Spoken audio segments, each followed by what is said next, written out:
Good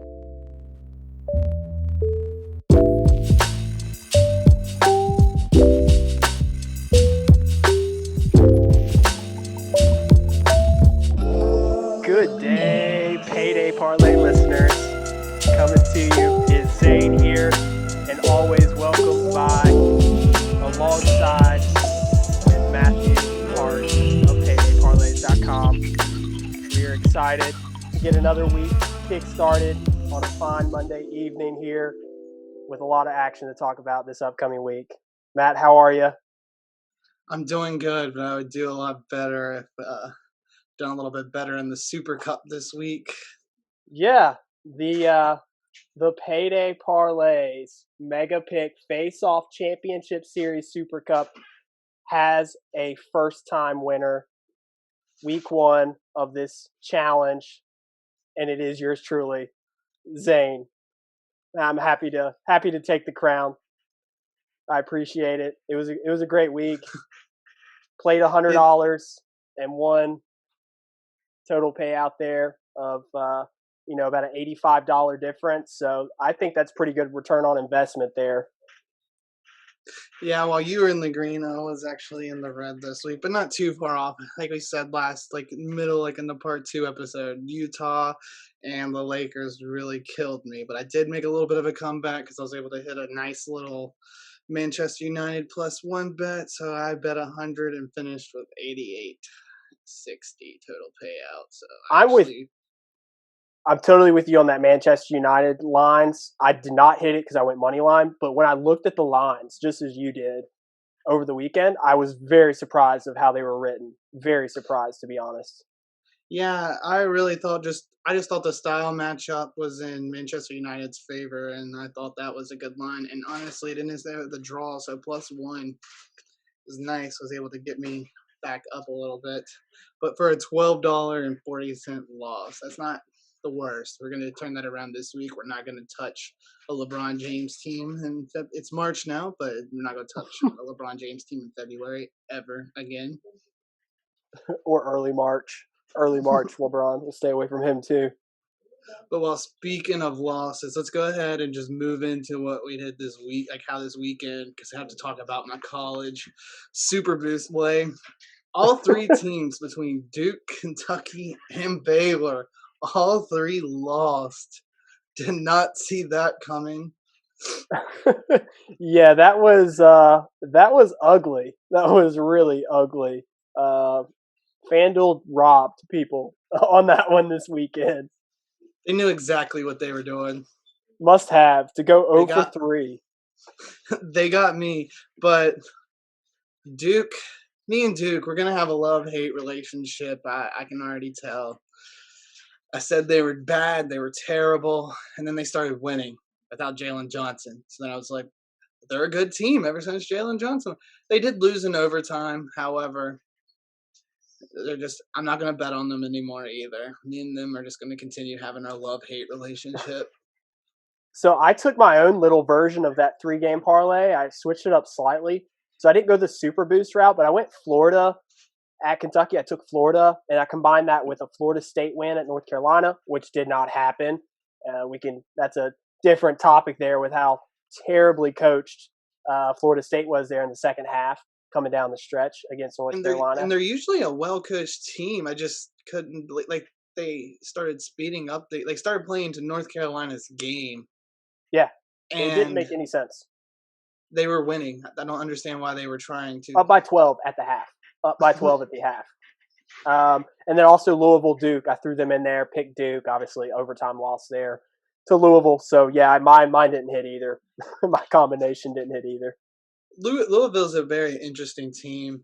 They could beat, I think, anybody in the country any given night, but they could totally lose to anybody in the country. Okay, speaking of that, then upcoming, just slightly, jumping around just a little bit, but Louisville, Virginia Tech is a big game coming up in the ACC this week. Can Louisville beat Virginia Tech this week? It is in Blacksburg, and Louisville has beaten Virginia Tech 17 times in a row. It's spanning over 21 years now. It's not a stat. That is not a stat I like to hear. Preparing for But the ACC tournament yeah, as but a Hokie Virginia fan. Tech, they probably look like the best ACC team this weekend. The way they beat Wake Forest, that's the highest. That's the highest win, or that's the biggest margin of victory Virginia Tech has ever had in ACC play. Which is awesome. And at one point, I mean, if I don't recall, they were up by nearly 40 or right at 40 at one point in that game. So Yeah, it was Keve insane. Aluma went 5 for 5 for 3. They couldn't miss. Teams are going to have those nights during a season where they can't do any wrong. I think, some of the good teams are going to have those type of nights consistently through the season where they just can't do anything wrong. And you're also going to have a night or two where you can't do anything right like Wake Forest did. Unfortunately, ended up being on the same night against the Hokies. Sometimes you're the bug and sometimes you're the windshield. It happens. I like it. Week in review, though. Talk about some hockey play, some sticks and pucks. To finish out my Super Cup win of the week there, I hit a 3-game parlay this weekend. Yeah, I'm going to keep throwing that up the entire episode, just over and over You're again. the winner. You get to do that. All right. But be ready for next week. All right, that sounds good. But 3-game parlay, Avalanche money line, Minnesota Wild money line, and Toronto Maple Leafs on Saturday, on Thursday. All three there hitting together for the nice payout. So that was a nice win. Tonight, as we're speaking, tonight I have a big play, and there's a reason I wore the Anaheim Ducks jersey here tonight. I feel really good about my Ducks as a home puppy dog against the St. Louis Blues at plus 116. They're playing a backup goalie tonight. We have Gibson in goal, and yeah, that's my lock of the night. Plus 116, Anaheim Ducks against the Blues. I may be embarrassed after we get this thing posted tomorrow, as I know it's going to come out a day later, but I'm feeling really confident about the Ducks tonight. We're going to clip that. You heard that, guys. That is Zane's lock. We are going to clip that. That was going to be on YouTube for better or for worse. Probably for worse. The Ducks are probably going to let me down. I don't know why. I root for teams that are all in the similarity in regards to character and the nature of the teams and organization as a whole. Like, I feel like you could absolutely group the Ducks, the Falcons in the same, Virginia Tech football, kind of all in the same group of categories. Detroit Pistons. Detroit Pistons are just trash. They're not even in. They're below that. Detroit Pistons are below that. But those three across the board, you can kind of group them in the same category of kind of known for blowing big games, blowing leads. And Anaheim Ducks have done that quite a bit this year, but I think they're going to come through tonight for sure. Not to digress too far, but isn't it just so much worse to be a mediocre team than a terrible team? Like, you would rather suck. Oh yeah, just suck. Get the higher draft pick. Add some additional talent. Taking advantage there over the other teams. But yeah, sitting mid-table, or like Arsenal is right now in 9th or 10th that they're at, or there for a while. The Pistons had a few years where they were just battling constantly if they were going to barely miss the 8 seed or if they were going to hit the 8 or 7 seed in the playoffs and then get knocked out and swept in the first round. And that hurt them in regards to being able to actually put talent into the organization through young talent through the draft. So yeah, I'm with you on that. Sitting in no man's land right in the middle of the table is not a good place to be for any team. Yeah. Well, while you're talking about the Pistons, it made me think about the NBA catching up on the weekend. Did you see where the Bucks beat the Clippers, where Kawhi Leonard and Paul George combined to go 0 for 9 to finish that game? Yeah, down the stretch, Clippers did not look good at all. People keep mentioning them in the West as a contender, as a favorite. You do. Right now, they're not playing to that caliber. They're just not. We'll see when the playoffs come. We'll see, because the Lakers weren't playing that well just too long ago either. Also true. But speaking about the Bucks, is Giannis a closer now? Is Giannis a close? I don't know. I mean, they're probably still probably second favorite in the East to come out of the East, other than the Nets right now, just because of the Nets team that's just absolutely stacked. Once Yeah, they they're get plus completely healthy. 260 to win the East right now. Yeah. So I don't know. I'm surprised Giannis hasn't made a move to somewhere else. I thought maybe this past season would have been the time to go, just because if he wants to start winning some championships with his young talent, I don't know if the Bucks will actually ever get over the hump and Well, into the the finals. problem is Giannis in today's game, you have to be able to shoot free throws to win the game at the end because teams are going to just foul you. He has the same problem that Shaq had in a more efficient and 3-point heavy league. And so he has a hard time. I still don't buy Giannis as a closer because when it comes into playoffs, when possessions are slower, teams are just going to build that wall, and he doesn't have an outside shot. And we'll see what happens when the playoffs come, but I don't buy the Bucks whatsoever. They like we said, they're plus 260 to come out of the East, and I wouldn't touch that. I don't Would you think take they have. Would you take Sixers over Bucks then out of the East? Like, I know the odds say otherwise, but would you honestly? Let's talk about Sixers for a minute. Do you put them above the Bucks? Any chance? I put the Sixers above the Bucks because to me they have 2.5 stars, and the Bucks have 1.5.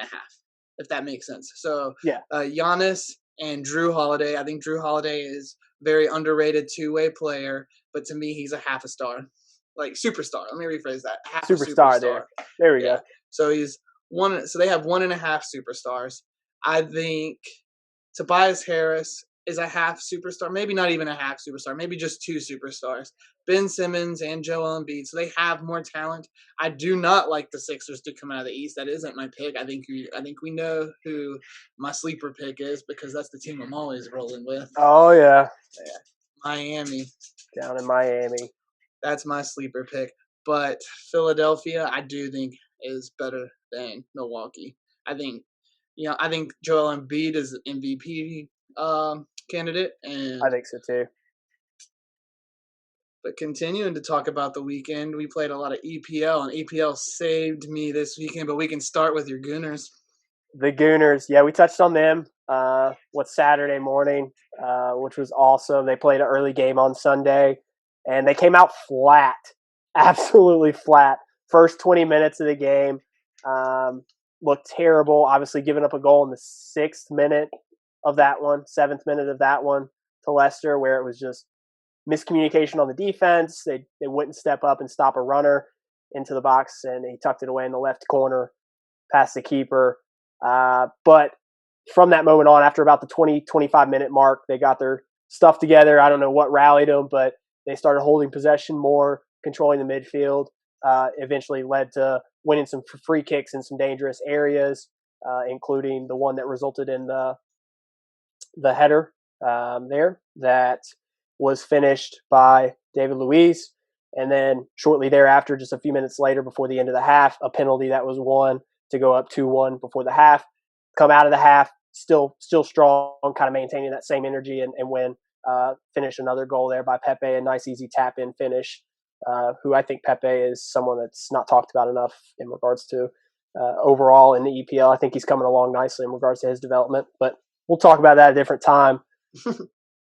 Well, I think the game kind of went how we said it could go. I think Leicester did try to play to win because, like we said, they saw who Manchester United was playing, and if Leicester would have won, they'd be sitting in second right now. Yep.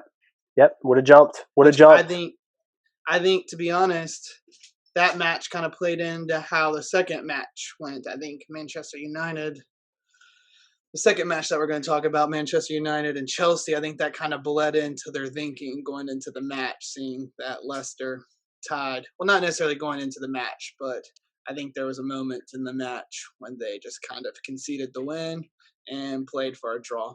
It almost felt like both sides almost conceded for a win. I mean, I thought about midway 10, 15 minutes into the second half, it just seemed like the game settled. The play was a bit sloppy, a lot of turnovers, really not too many chances created. And then towards the last Last quarter of the half or so, of the second half, I should say, Man U looked like they were on the offensive. They were starting to get some rhythm, starting to create a few chances.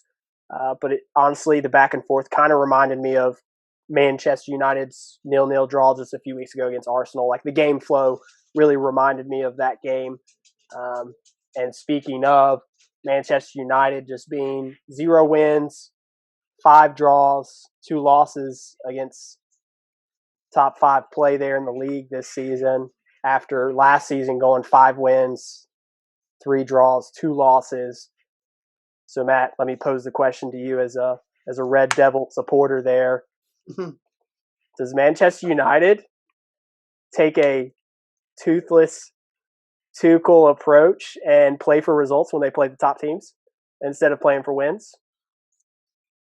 I don't think so, because last year it was so reversed. They did win 5 games, 3 draws, and only 2 losses to the Big Six. But this year they've been a little bit unlucky. I think what plays into it a little bit is Pogba didn't play. We played with 2 defensive midfielders in the midfield instead of playing another attacker. I will concede that I didn't like Ole Gunnar's tactics this past game. He could have subbed in, Van der Beek or anybody to give Bruno Fernandes some help, because Chelsea had Conte just running wherever Bruno was. There was N'Golo Conte, wherever Right. he was.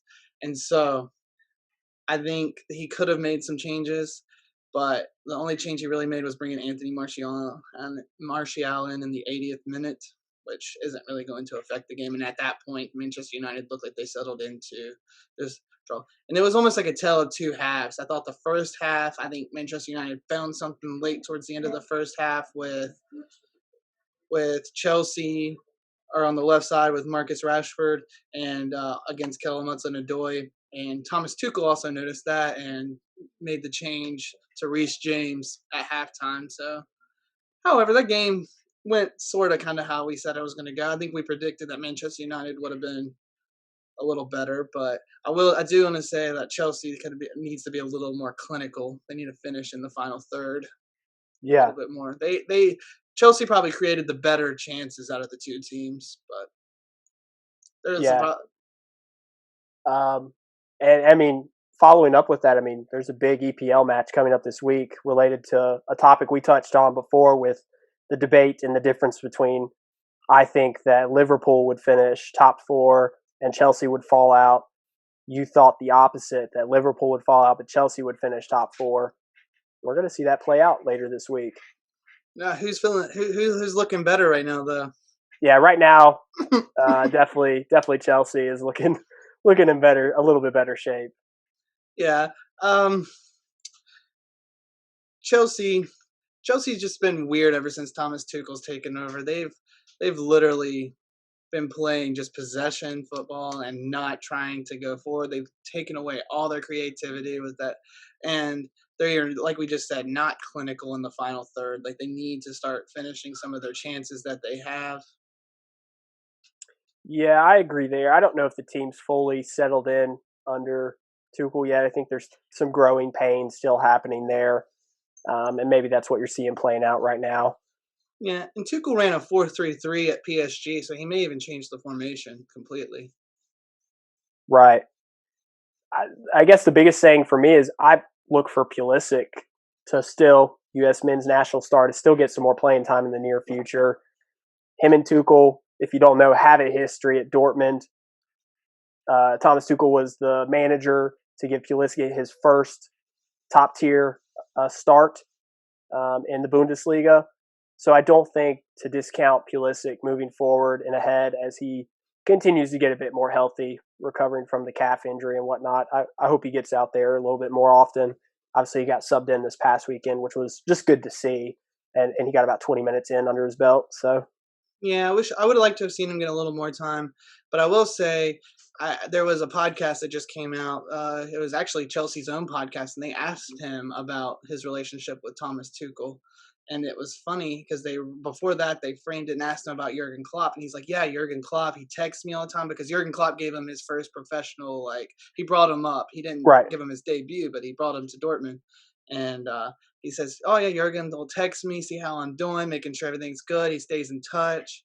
And then they asked him straight up if Thomas Tuchel stayed in touch after he left Dortmund. He said, "No, me and Thomas never talked." So it's interesting. It's interesting. Interesting dynamic to see how that plays out. It'd be cool to see. I think Pulisic would look good at Liverpool if he ever was to go and play for Jurgen Klopp. But I also saw that Jurgen Klopp may be interested if Germany, for their national team, if that head coaching job opens up, that he may be interested in that.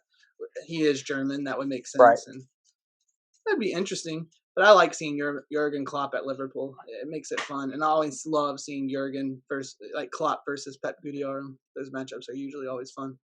Entertaining for sure. Absolutely.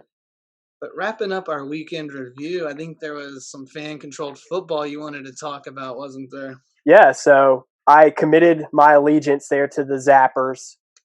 You can call me a bandwagoner if you like, with Johnny Manziel there, but that team was the only team I could find myself like wanting to watch.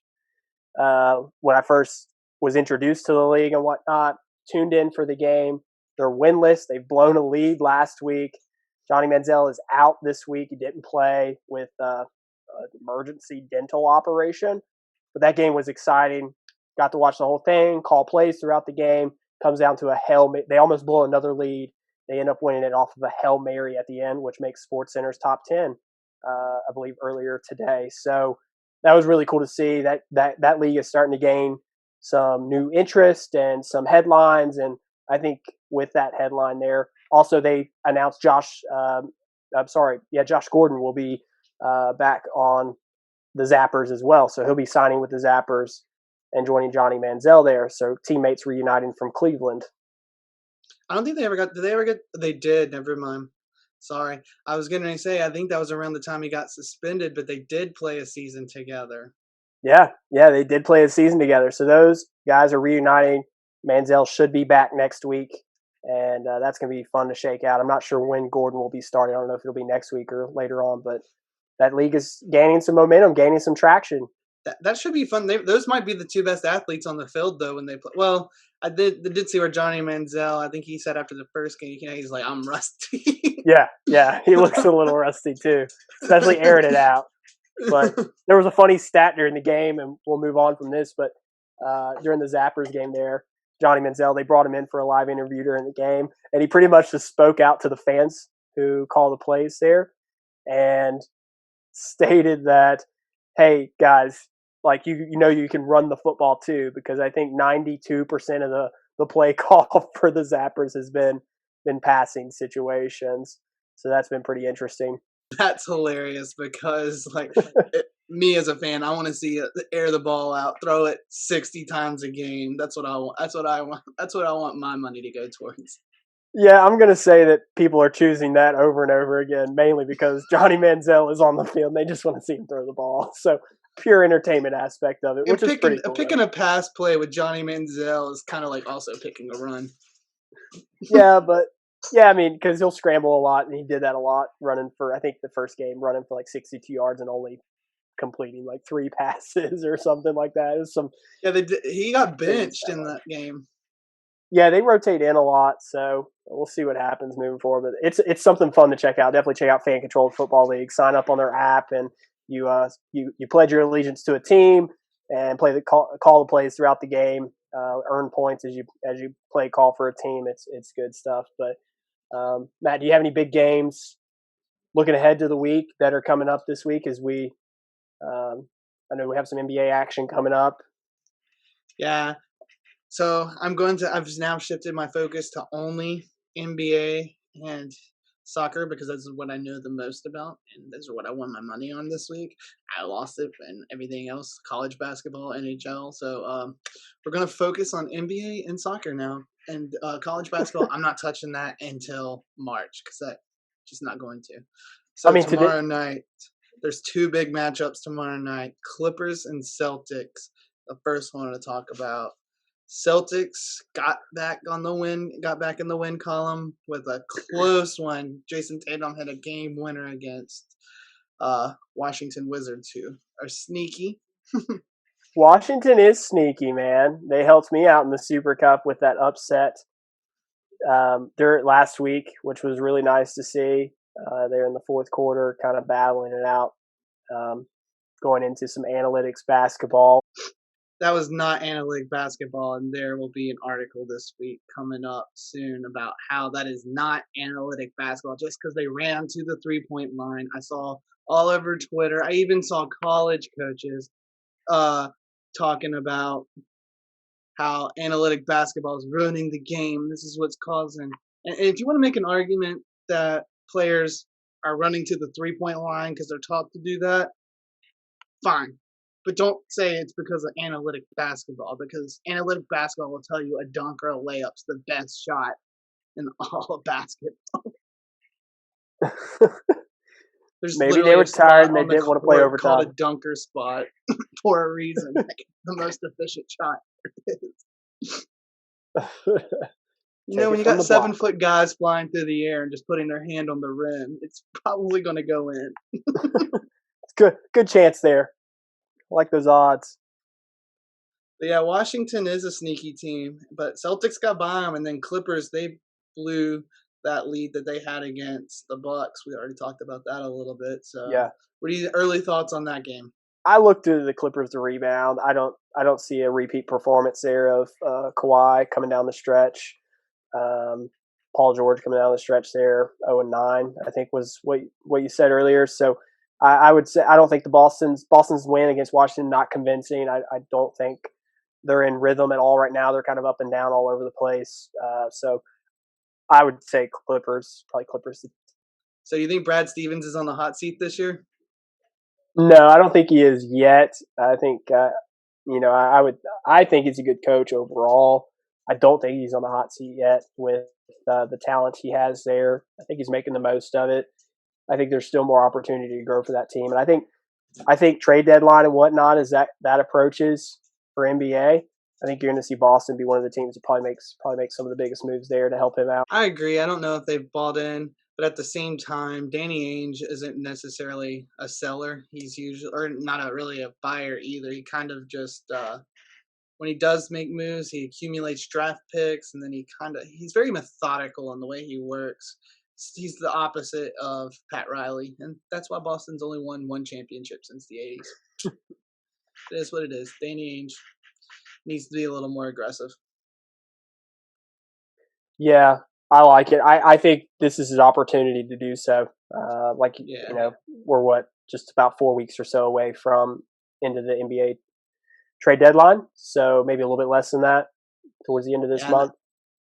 Yeah, and I will have an article coming up. I know I've mentioned it several times on probably all the episodes, but I just want to get a little bit closer to accumulate more rumors and stuff of who are buyers and sellers. And a lot of things like in the East, like the Knicks are the 4th seed right now. That's so jumbled up.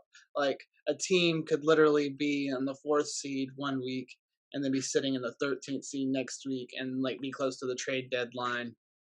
And the outlook of their season completely changes. Yeah. And so I want to try to get it as close as possible so I can be as accurate as possible about who's going to be buyers and who's going to be sellers and how that's going to affect future bets of the NBA. You know, if the Clippers are able to get Kyle Lowry, they're obviously try to nab the Clippers before they make that trade, because once they make that trade, the odds are going to definitely change for them and they'll have better odds to win the West. But that's a move. Hint, hint. It's something that could happen. I might have some inside sources that know about that. Kyle Lowry to the Clippers. Kyle Lowry to the Clippers. But the other big game tomorrow night is the Lakers and Suns. Do you have any quick thoughts about that? Lakers have turned things around after losing 4 straight. Yeah, after losing 4 straight, they did blow out the Warriors last night. I think all the starters set for both teams in the fourth quarter. It was not even close. I'm not buying it, though. I'm not buying it. I look to the Suns to edge them out tomorrow night. That may be a play for week 2 of the Super Cup. I may have to throw in something on that game. I might have to think about it a little more because I last week I liked the Lakers too, and we saw where that got me. So I don't want to get too ahead of myself. But I think with Dennis Schroeder back, I think that helped out a lot for the Boosted them. Lakers. Yeah. Yeah. And I agree. then the last NBA game I think we want to talk about is on Wednesday, Philadelphia and Utah. The number 1 seed in the East and the number 1 seed in the West. How are you feeling about that matchup? Well, would you want to go ahead and deem it? I would say most people wouldn't, but you could potentially deem it as NBA championship final This there. could potentially be a finals matchup. Potentially? I don't think Yeah. so. No, I really don't think so either. I honestly don't. I don't see either team being there in the finals when the time comes. But it is intriguing. You got to have it circled on the calendar for the night. 76ers. I bounced back. Came off a loss from the weekend. Kind of a poor loss. We already talked about that briefly, and they bounce back tonight. Bounce back today, Monday night here, and Jazz, I think they had coming off a little bit more rest than the 76ers, but 76ers at home. I'm riding with the Jazz bandwagon. I like their stats right now. They're still have a huge streak right now. Very large winning percentage against the spread as a whole. So if you're betting on that game, I'm going to ride with the Jazz until I see otherwise. So yeah, but you forgot to mention the Jazz lost this weekend as well. They did. They did lose this weekend to as well. the hottest team in the NBA, the Miami Heat, the hottest team. Miami Heat have found a rhythm. I agree. Won 6 straight, baby. And they play the Hawks tomorrow, who just fired their coach tonight. So should be, knock on wood, 7 straight. Yeah, Hawks are kind of in shambles at the moment. Heat should take wink, them. Wink. Sellers from an article. Another little hint what's coming. Sellers for the trade deadline. Yeah, they're going to be in one of this weird category that I have. It's going to be called sellers and buyers, where I think some of their free agent moves they made this offseason, they thought were going to be a little more helpful than they have been, and they haven't. And there's a log jam at small forward now with John Collins and Danilo Gallinari. And so I think look to see one of them moved, possibly John Collins, because they're not going to want to pay him that max. Look for them to move him and then try to add another piece to possibly get them, because they just want to make the playoffs. That's the goal for their franchise right now, is make the playoffs and then continually get better. Right. And Trey Young hasn't looked as good this year as he did last year. No, he hasn't. An interesting roster. Yeah, I could absolutely see what you're talking about there with them being big sellers this trade deadline in a few weeks. Definitely an item to keep watch on. And you're right, Trey Young has looked a little bit down, but I look to see him bounce back down the stretch. Second half of the season here after the All-Star break. Hopefully he gets his numbers back up similar to what he was doing last season. Yeah, he needs to be more efficient as well. I mean, that's the toughest thing. He's still a young player. That's the hardest thing to find, is efficiency. You can score a lot of points, but can you do it efficiently? And that will take your game. Some people never learn, man. Russell Westbrook, he never learned how to efficiently get those triple doubles. He just goes really hard. It doesn't translate to wins. No, it does not. We've seen that for Westbrook as well through the years. Hey, but he's on the sneaky Wizards now. The sneaky Wizards. We got our sneaky teams. We got the sneaky Panthers, the sneaky Wizards. The sneaky Florida Panthers, they are starting to falter a little bit down the stretch here. Hopefully they rebound, but they haven't been scoring as many goals lately, and I think they fell again tonight in overtime to the Hurricanes. So hopefully they get it back. They did have an exciting match against the Dallas Stars though this weekend. I believe they scored 3 goals in 30 seconds. It was. Maybe I'm off on that. Yeah. But maybe it was 2 goals in 30 seconds, but they scored. Boom, boom, boom. They were down, and then all of a sudden they won. Yeah. Dallas Stars That's are trash interesting. this year. They're just not good. That They're is just not true. good. You got to Dallas, beat the they have teams you're not played. supposed to beat. Yeah, I mean, they took care of business there, but then have played the Hurricanes here tonight, and the Hurricanes are a good team. They're solid out of the East, and I think it was disappointing that the Florida Panthers lost to them. Yeah. After fighting so hard to go up and then losing overtime tonight, a little bit disappointed. But hopefully they'll get some rhythm, put up some more goals, get back on track to that offense they were running earlier. And to be honest, this week feels like a pretty slow week up until looking at Monday through Thursday, it looks pretty slow. And we'll be coming back with another episode Friday to add onto the weekend. It looks like the weekend might be a little bit better for some more action and stuff. But I think we pretty much covered this week. What do you got coming up this week for articles? We're still doing a run through the NFL coaching changes, so we'll touch on Detroit Lions this week. Well, I think you're going to be touching on New York Jets this week. So yeah, we got a few of those coming. New York, the city's so nice that they named it twice. I wrote an article on Urban Meyer that we just came out today, so make sure you check that out. Where can they check that out at, Zane? Check that out at paydayparlays.com. Click the link. Also follow us on social media, posted there as well. Facebook, Instagram, Twitter. Payday Parlays for all of those. Make sure you go to YouTube. Make sure you subscribe. You want to hit the notification bell. Get on there. We have clips of the show as well that we post on there. And then also on our website, we post all of our YouTube videos on there as well. If you want to check out our YouTube videos, you can hit the videos tab, and it's only our YouTube videos. You don't have to scroll through all sorts of different stuff to try to find us. We're right there. And also, when you go to our website, make sure you sign up for our email subscription. It'll let you know anytime that we have a new podcast or new articles written. It'll email you right there and let you know when something's added to the website. Make sure you check that out. Definitely appreciate you guys tuning in and listening this week. We look forward to hopefully another great week of the Payday Parlays Super Cup competition that's continuing this week for week 2. Matt has a chance to redeem himself. Stay up to date with all of our postings there, and we'll talk to you guys a little bit later this week. We'll see you